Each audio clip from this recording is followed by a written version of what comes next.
से पहले नजर डालते हैं अब तक की बुलेटिन। जी बिल्कुल, पंजाब भर की तरह बिहाड़ी और गुरुद्वारा में शदीद धुंध के बहस से 2 ट्रैफिक हादसा हुए हैं। एक शख्स जांबाक, 3 शदीद जख्मी हुए हैं। जी बिल्कुल, पहला हादसा बिहाड़ी खानेवार रोड पर पुठा रजवा के करीब पेश आया, जहां गन्ने से लोड ट्रालर ने मोटरसाइकिल सवार को कुचल डाला, जिसके नतीजे में मोटरसाइकिल सवार मौके पर जांबाक हो गया, जबकि ट्रालर ड्राइवर मौके से फरार हो गया।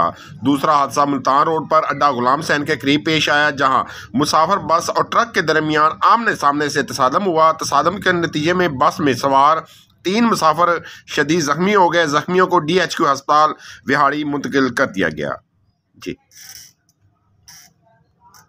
जब डेटॉल एंटीसेप्टिक लिक्विड घर की हर बकेट का हिस्सा हो तो आप और आपका घर रहे 99.9% महफूज और सबको बचाए 100 किस्म की बीमारियों वाले जरासीम से। डेटॉल के रोजाना इस्तेमाल से मेरे अपने महफूज रहेंगे।